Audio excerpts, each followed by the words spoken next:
नमस्कार। मैं doctor Abhimanyu Kumar Jain, MD physician. आज मैं आपसे हाइपरटेंशन के बारे में बात करना जा रहा हूँ। हाई ब्लड प्रेशर, जिसमें ब्लड आर्टरीज का प्रेशर बढ़ जाता है। ब्लड प्रेशर में, हाइपरटेंशन में अधिकतर सिम्टम्स नहीं पाए जाते हैं और इसके कॉम्प्लिकेशन बहुत ज़्यादा होते हैं, जैसे कि कभी कभी एकदम स्ट्रोक आ जाना, ब्रेन की नस फंस जाना, हार्ट अटैक आ जाना, हार्ट फेलियर हो जाना, किडनी फेलियर हो जाना, आँखों के दिखना कम हो जाना, पाँव के अंदर झंझनाहट हो जाना, ये आपको मालूम हो सकता है। इसलिए हाइपरटेंशन को हमेशा ज़िंदगी में मेजर करते रहना चाहिए। मैं इसके लिए आपको एक बात बताना चाहता हूँ कि शुरू से ही, बचपन से ही आप एक डायरी में अपना ब्लड प्रेशर नोट कर लें। साथ में आप चाहें तो उसमें ब्लड शुगर, आपकी हाइट, आपके कोई सिम्टम्स हैं वो भी नोट कर लें, आपका वजन भी नोट कर लें और एक आदत बना लें कि हर व्यक्ति का उसमें रिकॉर्ड हो जाए और ये हर साल आप नोट करते रहें, जिससे कि आपको अपनी शरीर का स्टेटस हमेशा आपको मालूम रहेगा और जब कभी भी इसमें परिवर्तन आएगा तो आप इस बारे में डॉक्टर से कंसल्ट कर सकते हैं और हाइपरटेंशन से होने वाले कॉम्प्लिकेशन से अपने आप को बचा सकते हैं। इसको हम दो प्रकार से क्लासिफाई कर सकते हैं, एक एसेंशियल हाइपरटेंशन और एक सेकेंडरी हाइपरटेंशन। एसेंशियल हाइपरटेंशन मतलब प्राइमरी हाइपरटेंशन, जिसमें कोई कॉज हमको नहीं मालूम होते हैं, और सेकेंडरी हाइपरटेंशन जिसमें हमको कॉज मालूम होते हैं। इनको हम दो प्रकार से मेजर करते हैं, systolic hypertension and diastolic hypertension. ऊपर वाला और नीचे वाला ब्लड प्रेशर नॉर्मली 100 से 130 तक ऊपर वाला ब्लड प्रेशर होता है रेंज में, और नीचे वाला 60 to 80 होता है, वो रेंज में नॉर्मल कहलाया जाता है। किसी व्यक्ति को 100 से बाई 60, ऊपर वाला 100 नीचे वाला 60 रह सकता है, या किसी व्यक्ति को 130 से 1/80, ऊपर वाला 130 नीचे का 80 रह सकता है, जिसको कि हम नॉर्मल कह सकते हैं। नीचे वाला कभी कभी 80 की ज़्यादा बढ़ के 89 तक या 90 तक हो जाता है, तो भी हम उसकी नॉर्मल कह सकते हैं। इसके लिए आपको हमेशा जब भी शुरू में आप ब्लड प्रेशर नपवाएं तो पहली बार में नपवाए से निर्णय न लें। इसके लिए आपको 2 दिन तक सुबह शाम का ब्लड प्रेशर अपना नपवाएं, बिल्कुल शांति से अपना ब्लड प्रेशर नपवाएं और उसको रिकॉर्ड करें और फिर देखें कि आपका ब्लड प्रेशर कितना है। सुबह से शाम के ब्लड प्रेशर में 10 का फर्क आ सकता है, जो कि एक नॉर्मल डिफरेंस हो सकता है। आप ब्लड प्रेशर जब भी नपवाएं तो एकदम शांति से नपवाएं। डॉक्टर के पास जाने के बाद 5 से 10 मिनट रेस्ट करें। बैठते समय बातें ना करें, पाँव को क्रॉस करके ना बैठें, अपनी बाहों पर कपड़े को हटा लें और फिर अपना ब्लड प्रेशर नपवाएं, जिससे कि आपका ब्लड प्रेशर का रिकॉर्ड बिल्कुल सही आएगा। इसको हम जब भी नपवाते हैं तो उस समय आपको अपने ब्लड प्रेशर को डायरी में जाके नोट कर लेना चाहिए, जिससे कि हम गलती ना करें। इनके क्या क्या कॉज हो सकते हैं, जैसे प्राइमरी हाइपरटेंशन के तो बहुत कम कॉज होते हैं, परंतु जेनेटिकली और आपकी लाइफ स्टाइल जो होती है वो उसका मुख्य कारण होता है।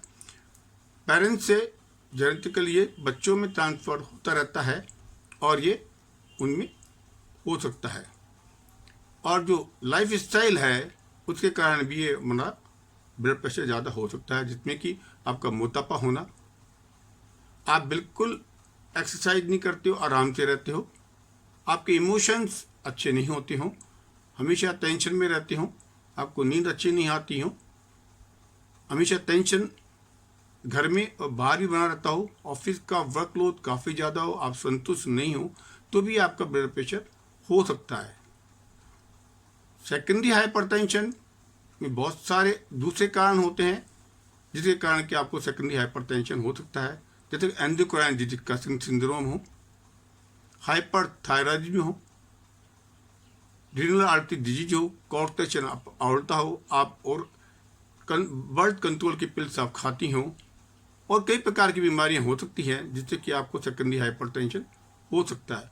इनके सिम्टम्स आपको मालूम पड़ सकते हैं, जैसे कि कसिंग सिंड्रोम हो रहा हो तो आपका पेट में फैट जम जाएगा, गर्दन के पीछे आपके एक लंप बन जाएगा, एब्डोमेन के ऊपर वॉयलेट कलर की स्टेज लाइनिंग आ जाएगी, ये आपको मालूम पड़ सकता है। आपका ब्लड शुगर बढ़ जाएगा, ये सब कुछ आपको कसिंग सिंड्रोम में मालूम पड़ सकता है। रीनल आर्टरी डिजीज के अंदर एब्डोमेन में जब आप डॉक्टर देखेगा तो उसमें एक प्रकार की आवाज़ आएगी। कॉन्ट्रैक्शन आवर्ता में देखेगा तो ऊपर की पल्स आएगी पर पाँव में पल्स नहीं आएगी। बीपी में भी काफ़ी परिवर्तन हो सकता है। ऐसे हर बीमारी के अंदर अलग अलग चीज़ें होती हैं जो आप दिखाएंगे डॉक्टर के पास जाके तो वो देख लेगा और नहीं उसके लिए वो ये बता देगा। इसके आपको क्या क्या सिम्टम्स हो सकते हैं, जैसे मैंने बताया कि प्राइमरी हाइपरटेंशन में बहुत कम सिम्टम्स होते हैं। कभी कभी किसी व्यक्ति को अपने सिर में सुबह जब उठता है तो सिर में दर्द हो सकता है, हमेशा सिर में भारीपन रह सकता है, हाथ पांव में झंझनाहट रह सकती है, कानों में आवाज़ आती रहती है, ज़्यादातर मूड डिप्रेशन में रह सकता है, डिमेंशिया सा हो सकता है। ये फाइंडिंग हो सकती है, परंतु जरूर नहीं है कि वो हाइपरटेंशन हो। ऐसा फीलिंग हो तो आप अपना उस समय ब्लड प्रेशर चेक करवा लें। सेकेंडरी हाइपरटेंशन में आपको बताया कि मैंने जो बीमारी होती है उनके द्वारा ये सेकेंडरी हाइपरटेंशन आपको हो सकता है। इसके अलावा ये हाइपरटेंशन प्रेगनेंसी में भी हो सकता है, जिसको हम प्री एक्लेम्पसिया प्रेगनेंसी कहते हैं। इसका मेजरमेंट जो होता है वो 150/90 के, अगर 140/90 के ऊपर अगर रहता है तो हम इसे प्री एक्लेम्पसिया प्रेगनेंसी कह सकते हैं। और इसमें भी कुछ सिम्टम्स आपको मालूम पड़ सकते हैं या नहीं भी मालूम पड़ सकते हैं। इसके साथ अगर आपका यूरिन में प्रोटीन सारे हों तो ये स्थिति खराब हो सकती है। उसके लिए आपको इलाज बराबर लेना होता है। उसमें सिम्टम्स आपको कभी कभी हेडेक होना, उल्टी आना, पेट में दर्द होना, चक्कर से आना, घबराहट से होना हो सकती हैं। तो ये अगर सिम्टम्स आपको आना चालू हो जाते हैं तो ये प्री एक्लेम्पसिया में परिवर्तन हो जाता है और एक प्रकार की सीरियस बीमारी आपको हो सकती है। बच्चों में भी हाइपरटेंशन आपको हो सकता है। कभी कभी हाइपरटेंसिव क्राइसिस भी हो सकती है, जिसके अंदर की कंडीशन बहुत ख़राब हो जाती है और ब्लड प्रेशर एकदम आपका काफ़ी बढ़ जाता है और उसमें भी आपको सिम्टम्स आना, हेडेक होना, चक्कर आना, घबराहट होना, अनइजीनेस होना, हार्ट की धड़कन बढ़ जाना वगैरह हो सकते हैं। उसमें ब्लड प्रेशर का मेजरमेंट जो नापा जाता है वो अगर ऊपर वाला 180 और नीचे वाला 110 हो तो हम उसे हाइपरटेंसिव क्राइसिस कहते हैं। इस समय अगर और हम जांच करेंगे, शरीर के अन्य ऑर्गन की जांच करेंगे और उनमें कोई बीमारी हमको नहीं निकलती है तो इस जो हाइपरटेंशन क्राइसिस है इसका ब्लड प्रेशर हम 24 से 48 घंटे में नीचे कर सकते हैं, धीरे धीरे नीचे ला सकते हैं। परंतु अगर एंड ऑर्गन डिजीज हो रही हो, किडनी की बीमारी हो रही हो, हार्ट की तकलीफ हो रही हो और कोई बीमारी आपको डायग्नोस होती है तो उसमें हमको ब्लड प्रेशर को जल्दी जल्दी नीचे लाना पड़ेगा, जिससे कि एंड ऑर्गन डिजीज की बीमारी एकदम ज़्यादा ना बढ़ सके। दोनों बातों का ध्यान आपको रखना है, चाहे हाइपरटेंसिव क्राइसिस हो चाहे प्रेगनेंसी के अंदर हाइपरटेंशन हो रहा हो। क्योंकि प्रेगनेंसी में जो हाइपरटेंशन होता है तो मैटरनल रेट, डेथ रेट बढ़ जाती है, बच्चे डिलीवरी के बाद भी डेथ रेट बढ़ जाती है और ये बीपी जो है डिलीवरी के बाद भी प्रस्तुत कर सकता है। उस समय उसको हम एक्लेम्पसिया ही कहेंगे। इसलिए दवाओं का इलाज, बराबर चेकअप जब भी प्रेगनेंसी हो और या हाइपरटेंसिव क्राइसिस तो बराबर करवाते रहना चाहिए, जिससे कि ये बीमारी खतरनाक साबित न हो सके। अब सवाल ये होता है कि अगर होती है तो उसका क्या इलाज करें, क्या ट्रीटमेंट हो। तो एक तो इलाज मैंने बताया कि आपको अपनी लाइफ स्टाइल को मेंटेन करना है, जिसके अंदर आपको अपना वजन कम रखना है, अपने आप को एक्टिव रखना है, इमोशंस को कंट्रोल में रखना है, आपको अच्छी नींद आनी चाहिए, ऑफिस या घर के अंदर टेंशन कम से कम करना चाहिए, कोई परेशानी हो तो शेयर कर लेनी चाहिए, जिससे कि आपकी ये शरीर के अंदर हाइपरटेंशन कम हो पाए। इसके अलावा अगर कोई दूसरी बीमारी है तो उनका इलाज प्रॉपर टाइम से हमको करवाना चाहिए। तो इस प्रकार से हम एसेंशियल हाइपरटेंशन को हम कंट्रोल कर सकते हैं। अगर इनसे नहीं हो रहा है कंट्रोल तो उस समय हमको दवाएं लेनी पड़ती है। दवाइयाँ के लिए कई प्रकार की दवाइयाँ होती हैं, चाहे वो एस ब्लॉकर, एसी ब्लॉकर हो, चाहे मतलब बीटा ब्लॉकर्स हो या एंजियोटेंसिन कन्वर्टिंग एंजाइम्स हो या डायरेटिक्स हो और कोई अन्य प्रकार की दवाइयाँ आप ले सकते हैं जो डॉक्टर आपको प्रेस्क्राइब करता है। इस समय आपको एक बात ध्यान रखना है कि जब भी आप दवाइयाँ लें तो समय से दवा लें, टाइम से दवा लें, उनमें निगाह ना करें, अपने हिसाब से दवाओं को कम या ज़्यादा ना करें। चेंज करना हो तो डॉक्टर से पूछ करके दवाएं चेंज करें। डॉक्टर अधिकतर इस मरीज में दवाओं के लिए कई बार 2 से 3 प्रकार की दवाएं आपको लिखते हैं, कम्बिनेशन ऑफ दवाएं लिखते हैं, क्योंकि उसमें आपको कम से कम कॉम्प्लिकेशंस हो सकते हैं।